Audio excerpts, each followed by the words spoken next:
أعوذ بالله من الشيطان الرجيم. بسم الله الرحمن الرحيم. الحمد لله رب العالمين الرحمن الرحيم مالك يوم الدين. إياك نعبد وإياك نستعين.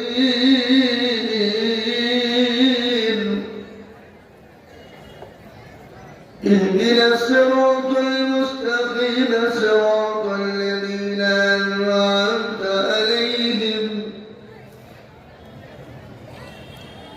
غير المغضوب عليهم ولا الضالين.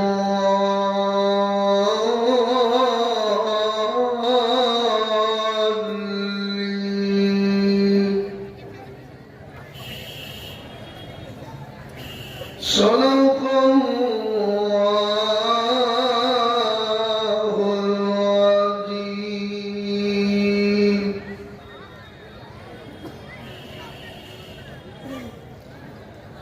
الحمد لله كفى والسلام على عباده الذين اصطفى. أما بعد فقد قال الله تبارك وتعالى في كلامه المجيد وفي القرآن الحميد. أعوذ بالله من الشيطان الرجيم. بسم الله الرحمن الرحيم.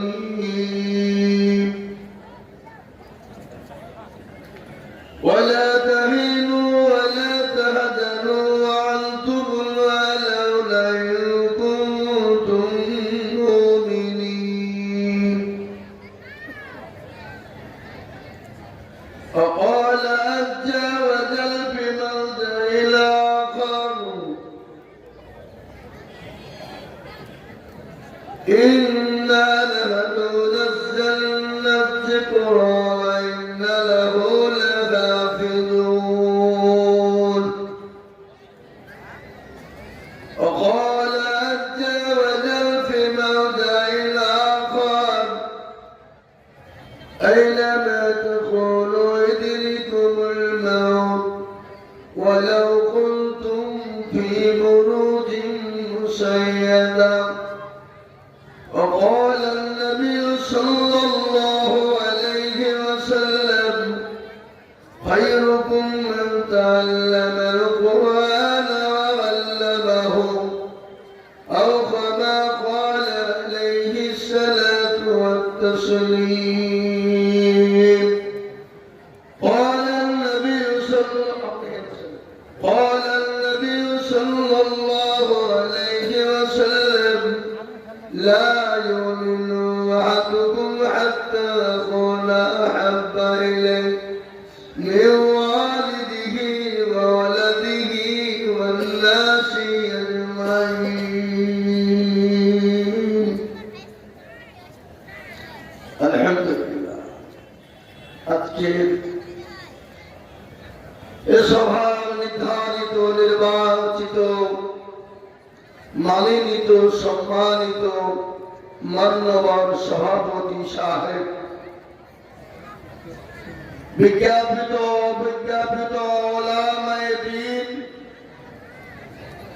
তুলাবায়ে আজিজ, হাজরানে মজলিসের বাবাজি এবং ভাইয়েরা, মায়েরা, বোনেরা, রইল শ্রেণী মতো সালাম। আল্লাহ সুবহানাহু ওয়া তাআলা লাখো লাখো লাখো শুকরিয়া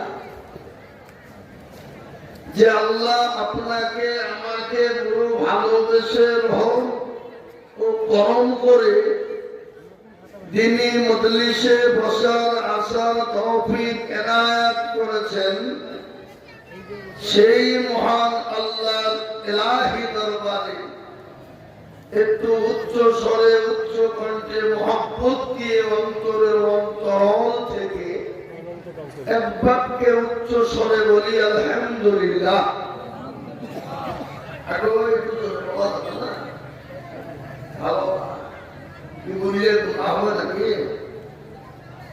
একবার মহব্বত দিয়ে বলি আলহামদুলিল্লাহ।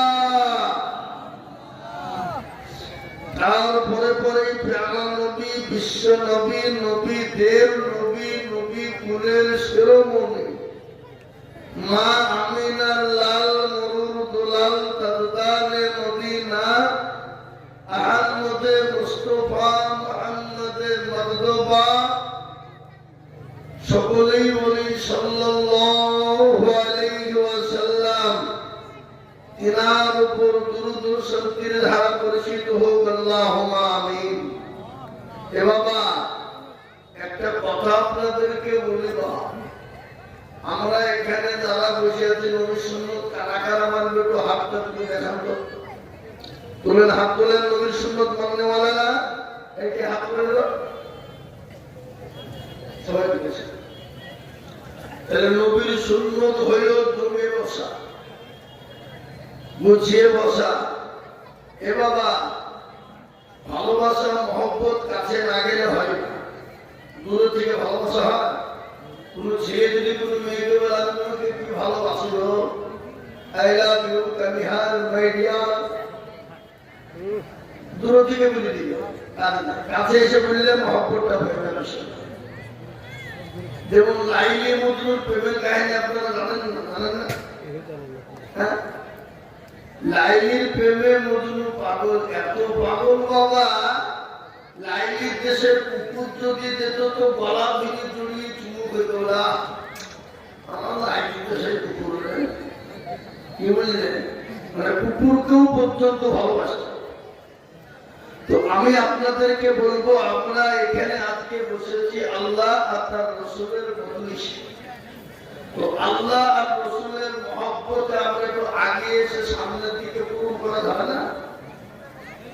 এর থেকে কথা বলতে হবে আপনাদেরকে। কি গো, হাত উঠিয়ে দেন আপনারা। আপনারা হাত তুলে ওয়াদা করেছেন নবীর সুন্নাত মানবো। জাহারে জালাইলি মাওলা এসকে লিয়া গুনে এ আগুন করিলি ভালারে নীল দরিয়াই ডুবিলে। জাহারে জালাইলি মাওলা লাইলি কান্দে বলে বলে মজনু কান্দে ফুল বাগালে। লাইলি প্রেমে মজনু পাগল, লাইলি পাবো কেমনে। জাগারে জালাইলি মাওলা এসকেরিয়া গুনে। আমরা পাগল আল্লাহর প্রেমে, নবীর প্রেমে আগে আসুন। ও মানে বুঝতে পেরেছি, উপরে বসার সঙ্গে সঙ্গে নিজের আগে মন গেছে, মানে যারা ভক্ত, তাই না? তার লেগে আসছে না নাকি? আইসি আমি এত বলে বুঝতে পারবো। হ্যাঁ, কারা দেখে বলা, এই তুমি দেখে বলো, চলে এসো, চলে এসো, দিকে রাখতে দাও, চলে এসো ভাই শোনা আমার। আরে আপনাদের যে চেয়ার বলা নাই, যে চেয়ার বলা সামনে চেয়ার মানে গিয়ার আছে, আপনার কথা শুনবো না। চেয়ার বলা না বলে চেয়ার আছে মানে গিয়ার আছে নাকি? ও চেয়ার আমরা বসে গেছে মানে আমরা চেয়ার মানে গিয়ার, আমরা যা করবো তাই হবে, কারো কথা চলবে না। তো আমি আপনাদের অনুরোধ করে বলবো, একটা একটা করে বলবো, আস্তে আস্তে বলবো, একটু ধীরে ধীরে ভাবে মনোযোগ সহকারে আপনারা শুনবেন। আর মামুনেরা আপনারা চুপ করে শুনবেন, চিল্লা চিল্লি করবেন না। গোলমাল কিন্তু মামুনদের তরফ থেকে আসছে। আলহামদুলিল্লাহ। তো এই মজলিস বড় দামি মজলিস, দ্বীনি মজলিস, দ্বীনি মজমা, কোরআনী মজলিস, কোরআনী। রাসূলুল্লাহ বলে গেছেন এই মজলিসে যারা বসবে আল্লাহ তাদের জীবনের জিন্দেগির গুনাহগুলোকে ক্ষমা করে দিবে। বলুন না সুবহানাল্লাহ। না আপনাদের কারো গুনাহ নাই নাকি? আছে? হ্যাঁ, গুনাহ নাই এমন কোন লোক এখানে নাই। এই যে সভাপতি বসে আছে, সভাপতি গুণা নাই? আমি আইজুল হক আমার গুণা নাই? কথা কথা কেন? প্রত্যেকটা মানুষের গুণা আছে বাবা, কিন্তু কারো কম কারো বেশি। আজকে আমি আপনাদেরকে বলি বাবা, প্যারা নবী সাল্লাল্লাহু আলাইহি ওয়াসাল্লামের কথা সত্য না মিথ্যা? কথাটা সত্য। কতটা? 100। কেউ যদি কিঞ্চিত পরিমাণ যদি সন্দেহ করে, সে মুসলমানের খাতা থেকে বাদ করে যাবে, মুসলমানের নাম থেকে কাটা পড়বে তা। এ বাবা, অত সহজ নয়। পৃথিবীর জমিনে যিনি একজন পৃথিবীতে ছিলেন কত বছর? 63 বছর। 63 বছরের জিন্দগিতে জীবনেও কোনদিন মিথ্যা বলেননি। তিনি কে? জোরে বলুন, জানেন না আপনারা? মুহাম্মদ সাল্লাল্লাহু আলাইহি ওয়াসাল্লাম। কেউ যদি খালি মুহাম্মদ বলে ডাকে, গুনাহ হবে না? গুনাহ হবে না? গুনাহ হবে। আল্লাহ রাসূল বলেছে, যারা নবীর নাম শুনে যারা দুরূদ পড়ে না, সে উম্মতি আমার ধ্বংস হোক, বরবাদ হয়ে যায়। এ বাবা, আমি আপনাদেরকে বলি, যিনি 63 বছরের জিন্দগিতে কোনদিন কারো সঙ্গে কোন রকম ভাবে খারাপ ব্যবহার করেননি, তিনি হলেন কে? তিনি হলেন প্যারা নবী সাল্লাল্লাহু আলাইহি ওয়াসাল্লাম। সেই নবীর উম্মত আমরা, সেই নবীর উম্মত কারা? আমরা বড় ভাগ্যবান। আগের জামানার নবীর উম্মতেরা এবং নবীরা পর্যন্ত বলেছিলেন, ওগো আল্লাহ, আমাদেরকে নবী তৈরি না করে যদি তুমি দুনিয়ার শেষ জামানার আখেরি জামানার পয়গম্বর মুহাম্মদুর রাসূলুল্লাহ সাল্লাল্লাহু আলাইহি ওয়াসাল্লামের উম্মত করে দিতে, আমরা মনে হয় অতি ভাগ্যবান হই। আজকে আপনাদেরকে একটা সুখবর বলি, কিয়ামতের দিনে আল্লাহর জান্নাতে আগে কোনো নবীর উম্মত যাবে না, যতক্ষণ পর্যন্ত আখেরি জামানার রাসূল, আখেরি জামানার পয়গম্বর হযরত মুহাম্মদ সাল্লাল্লাহু আলাইহি ওয়াসাল্লামের উম্মত ততক্ষণ পর্যন্ত জান্নাতে না যাবে, ততক্ষণ পর্যন্ত জান্নাতে কেউ যেতে পারবেন না।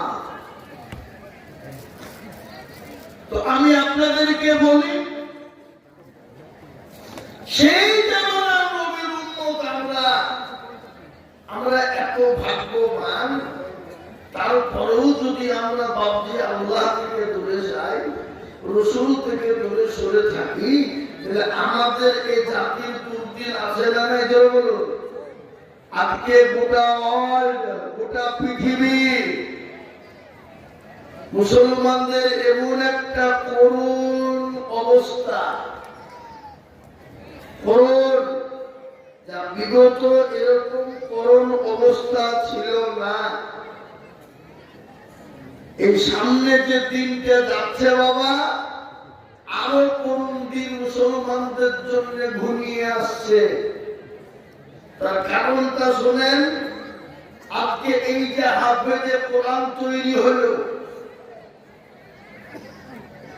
বেঈমানদের টনক নড়ে যাচ্ছে বাবা, যেন কোন প্রকারে কোরআনের কারখানাকে বন্ধ করে দিতে হবে। আর কোরআনের কারখানা যখনই বন্ধ হয়ে যাবে, বেঈমানরা তখনই সুযোগ নেবে বাবা। কিন্তু একটা কথা বলি, কোরআনের কারখানা বন্ধ করা যাবে? কথা বলেন, যাবে? এটাকে ভারতবর্ষের মধ্যে হাইকোর্টে আপিল করেছিল, কেস চুকেছিল যে ভারতবর্ষে যতগুলা মাদ্রাসা আছে সব বন্ধ করতে হবে। কে বলেছে এটা? BJP, RSS. বিজেপি বনাম আরএসএস বলেছে, যেন কোনো প্রকারে মাদ্রাসা মাদ্রাসা বন্ধ করাই চাই। হাইকোর্টে, সেখান থেকে ট্রান্সফার হয়ে চলে গেল সুপ্রিম কোর্টে। সুপ্রিম কোর্টের আইন এদের 5 দিন হলো আইনটা এসেছে। সুপ্রিম কোর্ট বলেছে মাদ্রাসা বৈধ, এখানে অবৈধ কাজ হয় না, ওখানে আল্লাহ এবং আল্লাহ রাসূলের বাণী হয়, সুতরাং ওই মাদ্রাসা আছে এবং থাকবে, কারো ক্ষমতা নাই উঠিয়ে দেওয়া। বলুন আলহামদুলিল্লাহ, জোরে বলুন আলহামদুলিল্লাহ। এটা সুপ্রিম কোর্টের আইন। আমরা বাড়িতে ঘরের কোনায় বসে বসে বসে ফতোয়াবাজি করব আর ফতোয়া দাবি করব, মনে মনে করছে যে ভারতবর্ষটা এমনি মুসলমানদের কাছে যত নয়। 87টা কেস করেছে, 2024-এ 87টা কেস করেছে বিজেপি বনাম আরএসএস মুসলমানদের বিরুদ্ধে। তার মধ্যে এই মুহূর্তে উলামায়ে দেওবন্দের নেতৃত্বে জমিয়াতে উলামা হিন্দের সহযোগিতায় এই পর্যন্ত আজ পর্যন্ত 47টা কেস নির্মূল হয়ে গেছে। বলুন আলহামদুলিল্লাহ, আরো জোরে বলুন আলহামদুলিল্লাহ। 48টা কেস রয়েছে। আমি আপনাদেরকে বলতে চাইছি আগামীতে ইনশাআল্লাহ এই কেস টিকবে না, এ বানচাল হবে। বলুন ইনশাআল্লাহ। তার মধ্যে সব থেকে বড় কথা হলো আমাদের পার্শ্ববর্তী রাজ্য, যেটা বলো আসাম রাজ্য। বাবা, ওই আসাম রাজ্যে আপনারা জানেন তো ডিটেনশন ক্যাম্প, কি বলে সিএনআরসি করে তাদেরকে ডিটেনশন ক্যাম্পে ভরার সিদ্ধান্ত করেছিল এবং তাদেরকে ভরেও দিয়েছিল। এই 1971 সালের ওই কেস, এদিকে গত অক্টোবর মাসের 5 তারিখে ওটা আপনার ইনশাআল্লাহ জমিয়াতে উলামা হিন্দের নেতৃত্বে সুপ্রিম কোর্ট আইন দিয়েছে। তাদের 1971 সালের যতগুলা কাগজ রয়েছে সমস্ত কাগজ হলো বৈধ, সুতরাং সকলকে ডিটেনশন ক্যাম্প থেকে বের করে দিতে হবে এবং সিএএনআরসি যে কাগজ তাদেরকে ওর থেকে বাতিল করতে হবে। বলুন আলহামদুলিল্লাহ। এটা জমিয়াতে